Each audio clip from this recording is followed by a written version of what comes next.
Bonjour à toutes et à tous et bienvenue dans Smart Patrimoine. Smart Patrimoine, l'émission qui vous accompagne dans le décryptage et la compréhension des tendances, mais aussi des actualités du secteur de la gestion de patrimoine. Une émission que vous pouvez retrouver tous les jours sur Bismart for Change, sur les réseaux sociaux de Bismart for Change et bien sûr, vous pouvez nous écouter en podcast sur toutes les plateformes de podcast. Aujourd'hui, émission spéciale sur l'investissement en Europe. Quel choix réaliser lorsque l'on veut investir avec un prisme européen. Nous commencerons à en parler avec Patrimoine thématique où nous ferons un focus sur la surpondération action européenne en 2025 du côté des investisseurs institutionnels. Est-ce que c'est toujours le cas en 2026? Nous poserons la question à Louis Pestel, consultant et associé du cabinet Insti7. Nous enchaînerons ensuite avec Enjeu Patrimoine, où nous recueillerons les convictions, mais aussi les stratégies d'investissement sur le sol européen de Nicolas Moussavi, responsable de la multigestion chez Société Générale Investment Solutions, mais aussi de Florent Zaffaroni, responsable de l'allocation et de la sélection gestion sous mandat de BNP Paribas. Et puis enfin, nous ferons un focus dans l'œil de l'expert avec Gérald Grant, associé gérant de Fundesis, sur l'allocation idéale sur les marchés européens. On se retrouve tout de suite sur le plateau de Smart Patrimoine.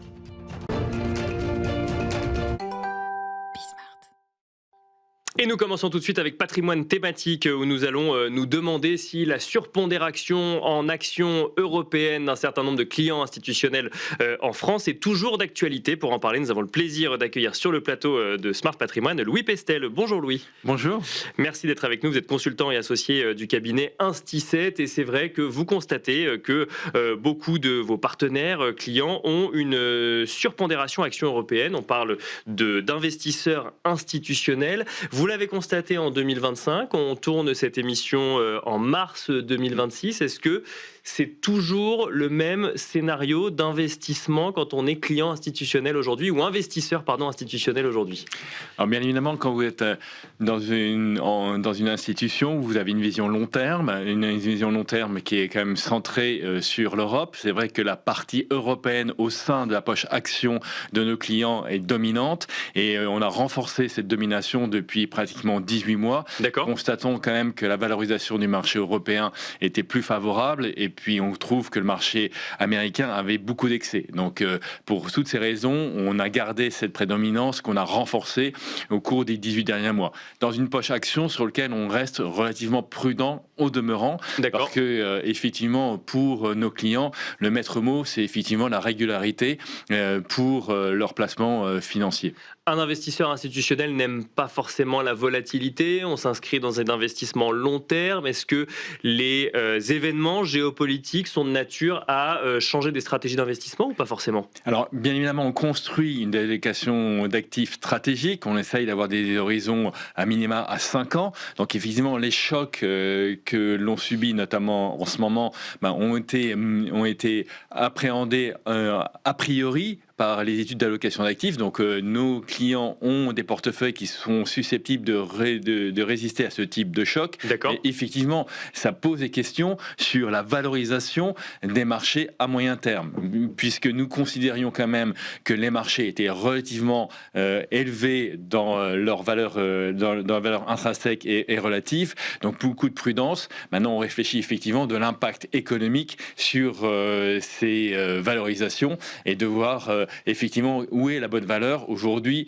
il faut y repenser à 2 fois avant de prendre des décisions, me semble-t-il. Où est la bonne valeur justement, ou en tout cas où est la bonne thématique, où est le bon secteur quand on est investisseur institutionnel aujourd'hui en Europe, Louis Pestel? Alors sur les marchés des actions, encore une fois, nous considérions que les small caps avaient une certaine valeur depuis quelques temps. Nous, on construit des allocations de manière graduelle. Donc là aussi, on est monté et on a renforcé l'exposition des small caps. Après, on reste quand même sur des portefeuilles équilibrés dans lesquels on essaye de faire la part des choses entre qualité et valeur, et on essaye de construire des portefeuilles équilibrés sur ces 2 thématiques en renforçant les small caps, encore une fois, depuis là aussi 2 ans. D'accord. En termes de thématiques, j'entends parler de souveraineté, défense, bancaire. Est-ce que c'est les uniques choses qu'on regarde en Europe aujourd'hui? Non, parce que effectivement, la souveraineté est un thème central aujourd'hui dans la réflexion de nos clients, mais on construit des portefeuilles qui sont quand même assez globaux, donc on n'est pas sur des micro-thématiques, et c'est dans les choix de nos partenaires et des sociétés de gestion qu'on essaye de discerner effectivement les allocations qui sont dans les fonds que nous avons sélectionnés. Mes questions portent sur une thématique Europe. Quand on accompagne des investisseurs institutionnels, est-ce que en Europe, on a un univers d'investissement suffisamment large pour diversifier à hauteur de ce qu'on voudrait quand on accompagne un investisseur institutionnel? Alors oui, l'Europe offre quand même des possibilités d'investissement assez larges. La difficulté, effectivement, c'est que, comme tout le monde le sait, vous avez différentes places boursières, vous avez différents pays. C'est bien, effectivement, ce que souhaiterait le rapport Draghi, c'est d'avoir effectivement une place unique comme aux États-Unis. Mais ça peut créer aussi des différences, des divergences qui sont aussi source d'alpha, comme les gérants peuvent l'exprimer. Bien sûr. Et donc du coup, ça peut être une opportunité supplémentaire pour diversifier, ou au contraire, ça amène un petit peu plus une nécessité de gestion un peu plus fine quand on investit sur le sol européen? Non, ça demande effectivement un regard un peu plus fin, et puis de bien comprendre ce qui constitue les portefeuilles des sociétés de gestion que nous sélectionnons, mais ça offre effectivement une diversification qui peut être intéressante à terme. Mais in fine, il est clair que d'avoir un marché unique serait quand même extrêmement plus profitable pour l'Europe dans son ensemble que cet éclatement de multiples places boursières. Vous avez parlé des small et mid, quand on voit les questionnements sur les taux à l'heure actuelle, les réactions sur les taux courts, ou les anticipations de hausse de taux de la BCE, du marché aujourd'hui. Est-ce que ça peut changer ou faire évoluer cette thématique d'investissement? Non, mais c'est pour ça qu'on est toujours assez graduel dans nos approches. Nous étions un peu étonnés de la vision sur les taux d'intérêt en début d'année, où la majorité pensait que la BCE pouvait baisser ses taux. Ça a été revu assez brutalement à l'aune des événements et des dernières déclarations. Je pense qu'on est bien établi sur un taux monétaire à 2%. La hausse des taux qui est aujourd'hui dans les courbes est un peu surprenante, parce que cet effet géopolitique alors quand même un effet récessif que l'Europe effectivement va subir. Mais inflationniste aussi. Inflationniste, mais il va falloir faire parler des choses entre inflation et récession. Je ne pense pas qu'on aura des inflations type 2022, donc on aura une inflation certes plus haute, mais quand vous voyez maintenant le marché obligataire qui vous offre quand même pas mal d'investissements assez large, je pense qu'on est sur des niveaux qui pèsent et qui offrent une certaine rentabilité. Et au niveau de la valorisation des actions, il est clair qu'il faudra peut-être ajuster, mais on n'est pas comme la hausse des taux qu'on a eu en 2022, c'est-à-dire qu'on passe de taux négatifs à taux positifs, on va avoir des tensions sur les taux, mais sur un DCF, vous devez ajuster effectivement votre valorisation, mais moindre quand vous prenez 4 points de hausse des taux brutalement en 18 mois. Merci Louis Pestel de nous avoir accompagnés dans Smart Patrimoine. Je rappelle que vous êtes consultant et associé du cabinet Instit7, et on se retrouve nous tout de suite dans Enjeu Patrimoine. Et nous enchaînons à présent avec Enjeu Patrimoine, avec une question clé qui va nous animer durant cet échange. Quelle conviction et quelle stratégie lorsque l'on veut investir avec un prisme européen sur les marchés? Pour en parler, nous avons le plaisir d'accueillir sur le plateau de Smart Patrimoine Florent Zaffaroni. Bonjour Florent. Bonjour. Merci d'être avec nous. Vous êtes responsable de l'allocation et de la sélection gestion sous mandat chez BNP Paribas. On a le plaisir d'accueillir également Nicolas Moussavi. Bonjour Nicolas. Bonjour. Vous êtes responsable de la multigestion chez Société Générale Investment Solutions. Alors, on va peut-être commencer avec vous, Florent. On a cette volonté d'une partie des investisseurs d'avoir un prisme européen dans leurs allocations d'actifs, portée d'ailleurs notamment par une surperformance des marchés actions européens en 2025. Comment est-ce qu'on aborde la thématique en mars 2026, soit après les semaines qu'on a connues notamment de conflits au Moyen-Orient et la volatilité que ça a amené sur les marchés financiers? Alors effectivement, nous, banque française, on a un prisme européen, voire peut-être par moment français même. Donc ça représente une grande partie de nos poches actions. Pour autant, il y a un marché directeur qui reste le marché américain pour nous, qui va être structurellement présent dans nos portefeuilles. Pour revenir sur les expositions, surexpositions, sous-expositions, honnêtement aujourd'hui on est un peu dans une zone de turbulence qui fait que il est plus sage, à mon avis, de ne pas prendre de paris très marqués en niveau 2, D'accord. que ce soit sur les US, sur l'Europe et sur les émergents. Et de fait, on conserve un poids quand même assez conséquent sur l'Europe. Vous l'avez précisé, l'Europe, c'est plus de 20% de performance l'année dernière, avec des flux qui sont de retour maintenant depuis plus d'un an. Bien sûr. Ça, c'est un indicateur. Dès que les nuages vont se dissiper, qui, à mon avis, vont permettre à cette zone de progresser dans les 6 prochains mois. Donc on n'est pas sous-pondéré pour répondre à votre question sur l'Europe. Donc pas d'urgence à modifier des scénarios d'investissement à l'heure actuelle. Pour autant, votre scénario de début d'année, que pour l'instant on ne modifie pas, quelle part accordait-il à l'investissement en Europe ? Alors le scénario début d'année est un peu contrarié. Après, moi, en toute franchise, je trouve que le marché était complaisant sur les 2 premiers mois de l'année, puisque les sujets géopolitiques étaient en place. Bien sûr. Et rien ne bougeait. Donc là, ça bouge, ça impacte beaucoup les émergents. Donc on a fait des choses sur la poche émergente. On a réduit le risque dès début mars. D'accord. Et pour le reste, on reste très proche de la neutralité, mais prêt, avec du cash, prêt à redéployer ce cash, à la fois sur les actions, mais comme nous sommes allocataires d'actifs, on a aussi des idées sur la partie taux, y compris diversification. Et il y a des opportunités en Europe sur la partie taux et diversification. Rapidement, on y reviendra, on rentrera dans le détail. Mais oui. Bien sûr qu'il y a des opportunités, sachant que sur l'Europe, on ne peut pas parler d'un bloc Europe. On a évidemment les zones géographiques entre les pays périphériques, les pays nordiques, l'Allemagne et la France. On a quand même des belles différences déjà. Bien sûr. Et après, on raisonne aussi en biais de style, croissance, value, et en taille de capitalisation également. Nous, on a une petite préférence pour les small et mid cap depuis maintenant un certain temps, et on veut continuer dans cette direction. Taux, small et mid cap, on y reviendra dans un instant. Nicolas Moussavi, première question assez générale pour commencer. Vos convictions sur la thématique Europe, le biais Europe en investissement aujourd'hui, sachant, je le rappelle, qu'on parle d'allocation patrimoniale, donc de vision moyen-long terme quand même. Absolument. Alors, il faut voir que chez Société Générale Investment Solutions, on a commencé l'année très exposé en fait sur les actions de manière globale et en particulier sur les actions européennes. Alors pourquoi ? Il y a 3 raisons à ça. La première, c'est que les actions européennes sont quand même nettement sous-valorisées par rapport au reste du monde, par rapport aux États-Unis. Donc ça, c'est quand même un support assez fort. C'est toujours une réalité aujourd'hui. C'est toujours une réalité, avec la baisse récente encore plus. La seconde question, c'est le gigantesque plan de relance allemand. On parle quand même de 1500 milliards en tout et pour tout sur la table qui ont déjà commencé à se déverser dans les économies européennes. Et puis le plan Rearm Europe, qui est le plan en fait, de défense européen, et on parle quand même de 800 milliards. On a baissé un tout petit peu cette exposition européenne il y a à peu près une dizaine de jours. Pourquoi ? Parce qu'en fait, il se trouve que l'Europe a quand même une très très grande dépendance énergétique. D'accord. C'est la zone du monde qui a la plus grande dépendance énergétique. Alors même que les 3 critères que vous m'avez cités juste avant n'ont pas évolué, que ce soit Rearm Europe ou le plan allemand ou les valorisations, mais quand même il y a ce sujet de dépendance énergétique qui vient changer un petit peu la manière dont on apprécie la thématique. Absolument, parce qu'on a cette histoire du détroit d'Ormuz qui est bloqué aujourd'hui, mais le problème et la nouveauté, c'est qu'aujourd'hui on a les capacités de production qui sont attaquées. Et ça, c'est quand même une grande nouveauté. Et juste quelques chiffres que je voulais vous donner, qui sont un petit peu un mélange des différentes sources d'études qu'on peut recevoir chez Société Générale Investment Solutions. Mais toute chose égale par ailleurs, pour chaque hausse de $10 du baril du pétrole, on a un impact de l'ordre de 40 à 50 points de base sur l'inflation européenne et seulement 25 points de base sur l'inflation américaine. D'accord. Et le corollaire, c'est que cette même hausse de $10 a un effet de 25 points de base sur la croissance européenne et seulement 10 points de base sur la croissance américaine. Donc oui, cette crise énergétique, si elle dure, affectera davantage l'Europe que les États-Unis.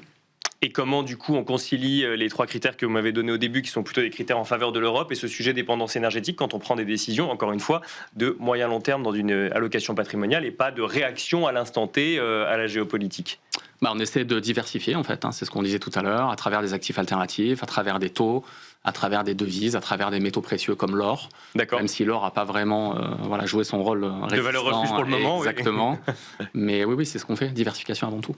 Diversification avant tout. Florence Zaffaroni, justement, vous nous avez parlé de diversification, que ce soit géographique en Europe ou alors effectivement par biais de style. Qu'est-ce que vous regardez plus précisément si on regarde toujours ce marché européen ? Donc les small et mid cap, c'est pour vous toujours un sujet porteur à l'heure actuelle ? C'est une conviction qu'on a alors, depuis peut-être un peu trop longtemps. On était au début, il y a 2 ans et demi, on avait surpondéré cette partie-là pour des sujets de valorisation et de rattrapage à venir dans un marché de taux qui s'était normalisé après 2022.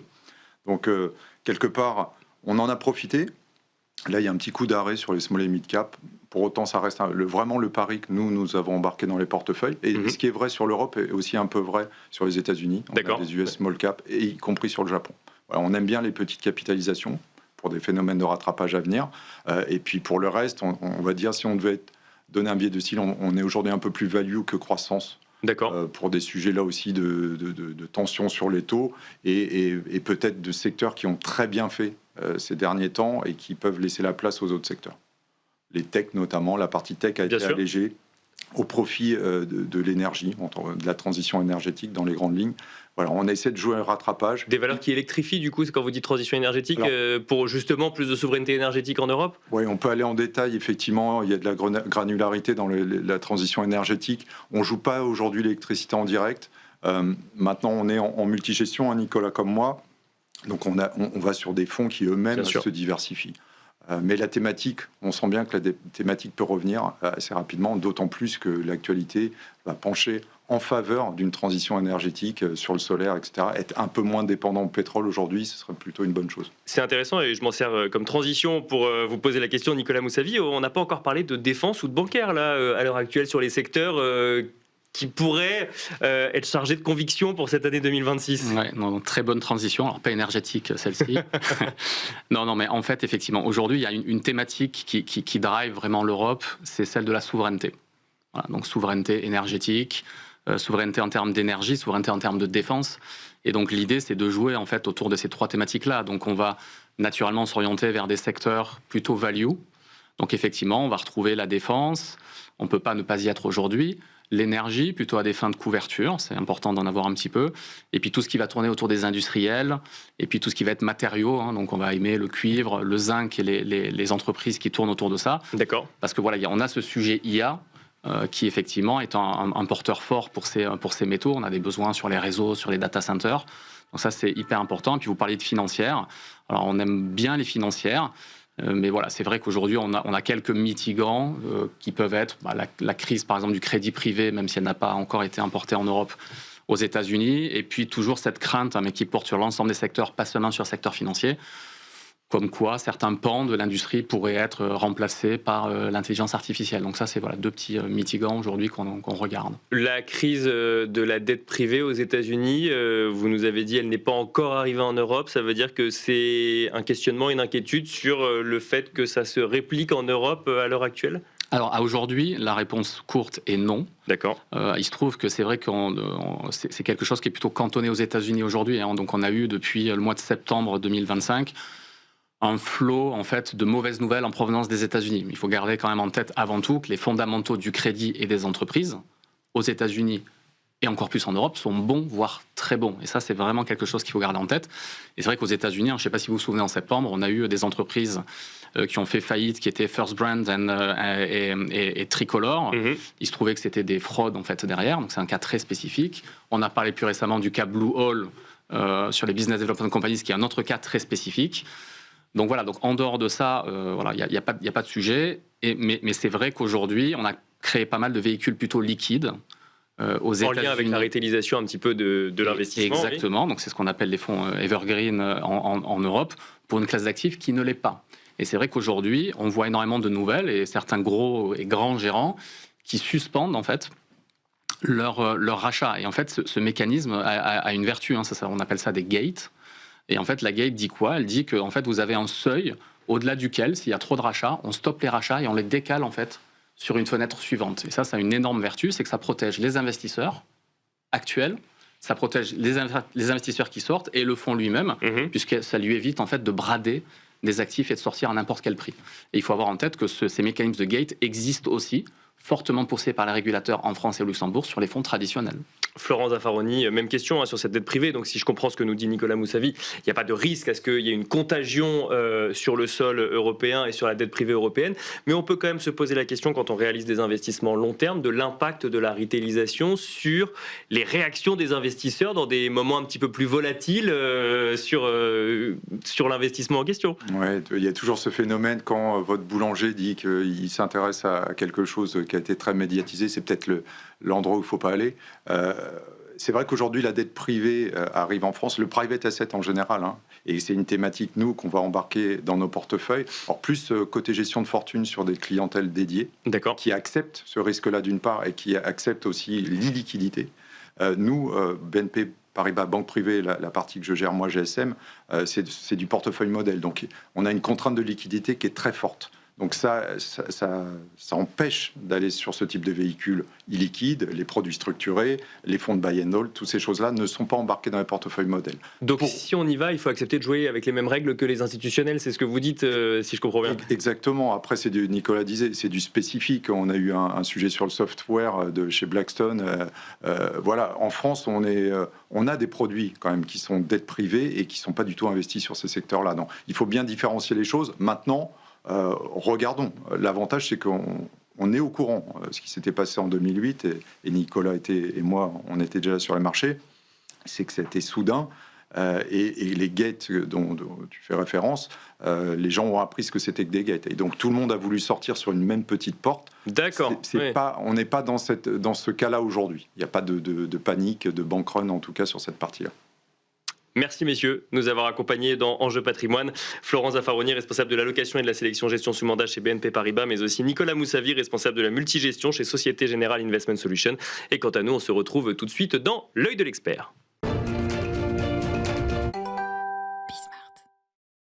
Et pour finir cette émission, l'œil de l'expert, où nous avons le plaisir de retrouver sur le plateau de Smart Patrimoine Gérald Grant. Bonjour Gérald. Bonjour Nicolas. Merci d'être avec nous, vous êtes associé gérant chez Fundesi. On va se demander ensemble quelle allocation idéale sur les marchés européens à l'heure actuelle. Donc on va regarder ça sur le moyen long terme, 2026, peut-être même les années suivantes. Aujourd'hui, rapidement, la conviction que vous avez sur les marchés européens depuis le début de l'année déjà, est-ce qu'elle a évolué et quelle est-elle, Gérald ? Alors déjà, c'est vrai que chez Fundesis, nous avons conseillé à nos clients dès l'année dernière de commencer à diversifier un peu plus leur portefeuille vers de l'Europe, même si, pour être très honnête, le reste des géographies était quand même plus présente dans un portefeuille. Mais on sentait qu'il y avait quelque chose qui se passait, notamment avec les élections allemandes en début d'année 2025, puis tous les plans dont on a tous entendu parler, qui effectivement devaient porter de la croissance ou un peu plus de croissance à l'Europe. Et puis un élément aussi important, c'est que la Banque Centrale Européenne devait continuer à baisser ses taux, et ça pouvait apporter aussi un support évidemment au marché. Bon, c'est plus tellement le scénario actuel. Le scénario est plus le même, et c'est aussi peut-être pour ça que les marchés européens ont plus sous-performé que les marchés américains dans la récente phase suite au déclenchement du conflit en Iran, même si effectivement il y a aussi cette dépendance à l'énergie qui est plus forte en Europe. Je pense que mes camarades de jeu ont pu le dire aussi. Bien sûr, oui. Mais ce qui est important de voir, c'est que l'Europe, de toute façon, en tant qu'investisseur européen, on ne peut pas passer à côté. La question qu'on doit se poser, c'est pourquoi est-ce qu'on a envie d'avoir de l'Europe et qu'est-ce qu'on a envie d'acheter en Europe ? Parce que je pense que dire il faut acheter de l'Europe parce que c'est moins cher que le reste, c'est pas une bonne raison. D'accord. Elle est largement c'est quand même un des arguments qu'on entend régulièrement. Mais je pense que c'est pas le bon. Pour la simple et bonne raison, c'est que dans ma carrière qui a commencé maintenant il y a quasiment 27 ans sur les marchés, j'ai vu des boîtes ou des secteurs ou des styles de gestion qui restent sous-valorisés longtemps. Un exemple, j'ai rien contre Stellantis, mais Stellantis, j'ai l'impression qu'on me dit depuis 25 ans que c'est sous-valorisé. Stellantis, aujourd'hui, c'est 7 fois le PE. Est-ce que pour autant, Stellantis fait une belle perf depuis le début de l'année ? Non, moins 40. Donc sous-valorisation ne veut pas forcément dire rattrapage à venir. Et c'est pour ça qu'il faut être très attentif en Europe, parce qu'on nous dit tout le temps « Ah, c'est moins cher, mais en fait, c'est pas la raison. L'Europe est moins chère parce que la structure du marché, la structure sectorielle du marché est totalement différente des autres géographies. Prenez les États-Unis. Les États-Unis, c'est 35% de technologie au sens large, avec la communication, etc. L'Europe, c'est pas du tout ça. Vous êtes sur des secteurs aux États-Unis qui sont plus chers naturellement. Donc c'est normal, vous payez de la croissance. Donc pas de généralisation, mais Absolument pour autant, est-ce qu'il y a des opportunités pour un gérant actif, pour une gestion active, Absolument. Justement, dans ce contexte de marché actuel ? Je dirais que tout au contraire, il faut être gérant actif en Europe parce que justement, il y a de fortes dispersions non seulement entre les secteurs, mais aussi au sein même des secteurs, il peut y avoir des valeurs qui vont se comporter très différemment. D'accord. Donc effectivement, c'est un marché qui laisse la place aux gestions actives, mais cependant, et moi j'ai jamais mis en opposition gestion active et gestion passive parce que les deux correspondent à des besoins bien identifiés. On parle depuis déjà des mois et des mois du secteur de la défense. Aujourd'hui, si vous voulez investir le secteur de la défense en Europe, soit vous êtes titrard et vous achetez du titre vif, soit vous achetez un ETF dédié au secteur de la défense européenne. Parce qu'aujourd'hui, à part quelques maisons de gestion que j'ai en tête, mais dont je ne ferai pas la publicité, qui ont pu avoir jusqu'à 30 ou 40% de leurs expositions au secteur de la défense. Je ne connais pas un fonds de gestion active 100% défense. Ok, Donc, d'accord. il y a certains segments où la gestion passive peut venir combler des lacunes d'investissement quand on veut être très pointu. Mais de façon générale, c'est vrai que le marché européen est plus value. N'oublions pas quand même qu'en 2025, la performance du marché européen s'est faite pour moitié grâce au secteur bancaire, qui a fait une performance hallucinante et qui a contribué pour moitié. Est-ce que ça veut dire qu'en tant que gérant actif, il faut regarder le secteur bancaire en 2026 également? Alors, le secteur bancaire présente un intérêt, c'est que malgré tout, même s'il a été revalorisé, lui est encore pas trop cher. Alors ça, vous allez me dire, c'est contradictoire avec ce que je dis avant. Vous avez dit juste avant, oui. Mais en même temps, c'est un secteur qui était sous-valorisé pour des bonnes raisons. Et aujourd'hui, les raisons qui avaient porté cette sous-valorisation il y a quelques années sont beaucoup moins présentes. Le seul élément qui est peut-être un peu gênant à court terme sur ce secteur bancaire, ce sont les taux. Parce que effectivement, vous l'avez souligné, on attendait plutôt des baisses de taux, ou peut-être encore une baisse de taux de la part de la BCE en début d'année. La situation aujourd'hui fait qu'on est plutôt avec les déclarations de Christine Lagarde ou même de Casimir, le banquier central slovaque, plutôt sur peut-être une hausse de taux. Alors est-ce qu'on va l'avoir? J'en sais rien, mais en tout cas c'est ce que pense le marché. Et dans ce cadre-là, ça veut dire un aplatissement de la courbe, parce que finalement les taux courts ont plus monté que les taux longs. Et ça, c'est pas très favorable à l'activité bancaire principale qui est la transformation. J'emprunte court, je prête long. Après, il y a bien d'autres activités, bien sûr, dans les banques, notamment les généralistes, comme une BNP qui s'en sort bien sur les marchés, mais il y en a d'autres qui s'en sortent aussi beaucoup moins bien.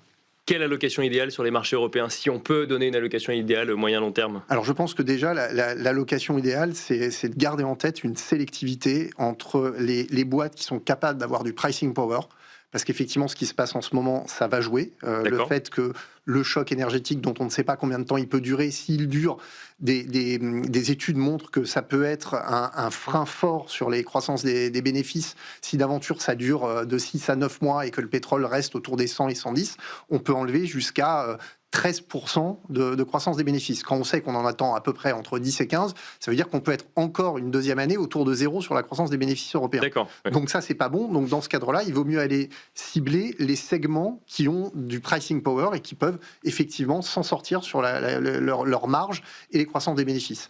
Donc il y en a, bien évidemment. On peut, alors les bancaires, s'il n'y a pas trop d'aplatissement de la courbe, ça peut être une idée. Mais il y a aussi potentiellement la défense, qui est toujours un secteur qui est intéressant compte tenu évidemment de tous les plans qu'on connaît. Je ne vais pas me répéter là-dessus, tout le monde le dit. Mais voilà. Souveraineté, défense ou souveraineté? Alors effectivement, la souveraineté, on peut la prendre au sens large, parce que la souveraineté, c'est aussi les chaînes d'approvisionnement, c'est aussi l'énergie, c'est plein de choses en Europe. Il y a quand même des sujets qui vont être plus compliqués. Je pense que l'énergie est un sujet que l'Europe doit traiter de façon sérieuse. Je pense que les dernières déclarations des autorités européennes sur l'erreur énergétique sur le nucléaire est un vrai sujet. Nous, par exemple, on aime bien tout ce qui est lié au nucléaire. Alors évidemment, ça peut être global, mais en Europe, il y a des choses aussi à faire sur tout ce qui est transformation énergétique et tout ce qui va être lié à l'électrification de l'économie et l'utilisation dans les modèles d'IA. Alors évidemment, c'est plus peut-être en dehors d'Europe, mais il y a aussi quelques boîtes niches en Europe qui peuvent en tirer parti. Merci Gérald Grant de nous avoir accompagnés dans vous, la dernière partie de cette émission Smart Patrimoine et je vous dis à très vite sur Be Smart for Change.